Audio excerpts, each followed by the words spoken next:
नमस्कार, मैं नेहा स्वागत करती हूँ आपका न्यूज़ रांची मेल में। और इस वक्त मैं मौजूद हूँ आरजेडी के समक्ष, जहाँ हमारे साथ मौजूद है श्रम मंत्री।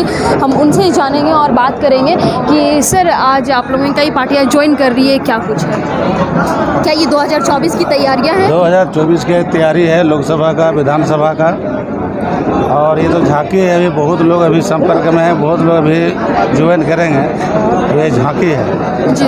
और लक्ष्य है आने वाले लोकसभा और विधानसभा महागठबंधन के अधिक से अधिक वो लोकसभा जीते और विधानसभा जीते और फिर बहुमत से झारखंड में सरकार हो, बिहार में सरकार हो, इस उद्देश्य से हम लोग काम कर रहे हैं। जी सर, क्या कुछ कहेंगे? 15 तारीख को प्रधानमंत्री भी आ रहे हैं, तो वो भी कहीं ना कहीं एक तरफ से 2024 की ही चुनाव की तैयारियां देखी जा रही, जिस तरह से सरगर्मी तेज होती हुई 15 का तो भगवान बिरसा मुंडा का जयंती है और जयंती वसन है। माननीय प्रधानमंत्री जा रहे हैं, ये प्रधानमंत्री देश के हैं, माननीय मुख्यमंत्री भी जाएंगे, इसलिए कोई टिप्पणी करना उचित नहीं। जी सर, क्या कुछ कहेंगे? बिहार के मुख्यमंत्री जो है कुछ ऐसे शब्दों का इस्तेमाल किया जिसको लेकर के जनता काफ़ी ज़्यादा नाराज़ है, गुस्साई नजर भी आ रही है, इस्तीफा देने की भी मांग कर रही है। माननीय मुख्यमंत्री महोदय ने जो बात कहा है वो फिर सदन में जब माफ़ी मांग लिए तो बात खत्म हो गई। लेकिन सर उन्होंने तो इस्तीफा देने की बात कर रही है कि उन्होंने महिलाओं के हित में इस तरह की अपशब्द ऐसा नहीं है, मतलब जो बातें उन्होंने कहा वो आपस ले लिए, अब इस पर टिप्पणी करना उचित नहीं है। जिस तरह से अभी आपने बात की सर, कई पार्टियां जो है वो ज्वाइन कर रही है, कितनी इस पार्टियों पे असर पड़ेगा? क्योंकि अभी कहीं न कहीं बहुत नीचे स्तर पे थी, उसे बहुत ऊपर ले जाने की ज़रूरत है इसे।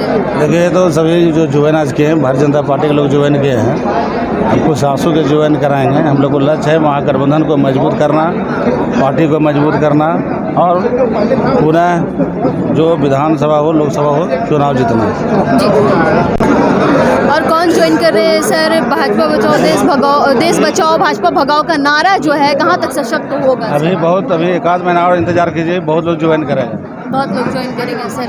नई पार्टियां पूरी तरह बनने के लिए पूरी तरह तैयार है? पूरी तरह सुनामी शुरू हो गया।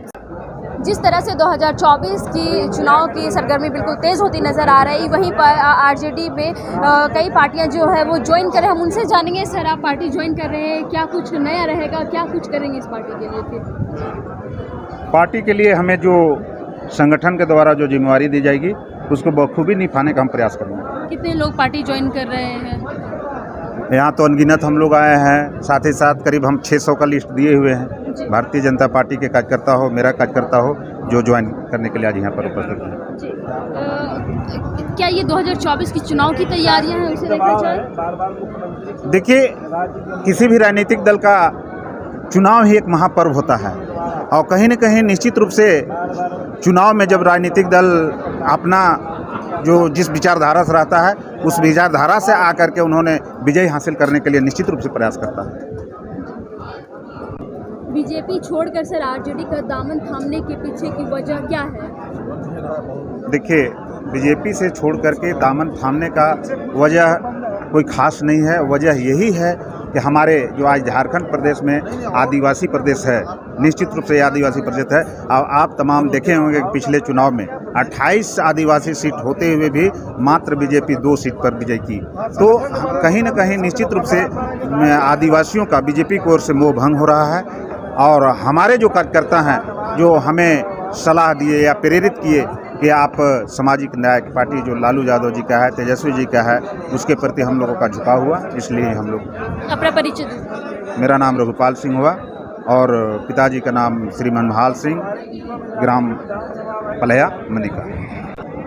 सर क्या कुछ कहेंगे? बीजेपी भगाओ देश बचाओ का नारा के साथ आप लोग आगे बढ़ते हुए नजर आ रहे हैं। अभी देश में जो परिस्थिति है, अभी सभी लोगों के एकत्रित होने का समय आ गया है, इसलिए कि भारतीय जनता पार्टी ने जो लोक लुभावने नारे दे करके जो ठगने का काम किया था कि नौजवानों को 2-2 करोड़ नौकरी देंगे, किसानों को दोगुना आय कर देंगे, आइडियल विलेज बनाएंगे, गैस सिलेंडर का जिस तरह से दाम बढ़ा, उज्ज्वला योजना के अंतर्गत, तो भारतीय जनता पार्टी के जितने जो नारा थे वो असफल हुए। और ख़ास बात यह है कि लोकतंत्र पर खतरा है, संविधान पे खतरा है, प्रजातंत्र पे खतरा है। तो यदि प्रजातंत्र नहीं रहेगी तो कोई मतलब कि नेता लोग जो है जिसकी शासन सत्ता रहेगी वह एकदम फ्री हो जाएंगे। तो 2024 जो है चुनाव नहीं चुनौती के रूप में होगा और जनता मालिकों के लिए, इसलिए कि लोकतंत्र नहीं बचेगा तो कोई आपको दरस परस करने के लिए नहीं जाएगा, आदाब सलाम करने के लिए नहीं जाएगा और अपने हक हुकूक और सर उठाकर जीने की तालीम की बात नहीं करेंगे। तो रघुपाल जी जो है आदिवासी समाज से आते हैं और झारखंड में चाहे जितने वर्ग के लोग हो, सभी वर्ग लोगों के साथ में जो अन्याय हुआ, ठगने का काम किया, तो इन्होंने कहा कि नहीं, बाबा साहब का दिया हुआ जो धरोहर है, संविधान है, उस संविधान ही नहीं रहेगा तो देश भी नहीं रहेगा, या देश बिकने के कगार। अपना परिचय दे दीजिए। मेरा नाम सुभाष प्रसाद यादव है, चतरा के लोकसभा के पूर्व प्रत्याशी। जैसा कि हमने बात की श्रम मंत्री सत्यानंद भोक्ता से, उन्होंने कहा कि अभी तो सिर्फ झांकी है, पिक्चर अभी बाकी है।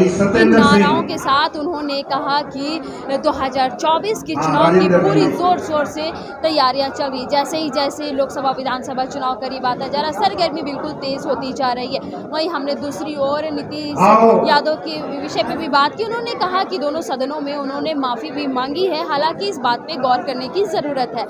ऐसे ही तमाम अपडेट्स के लिए बने रहे न्यूज़ रांची मेल के साथ। मैं रिपोर्टर नेहा।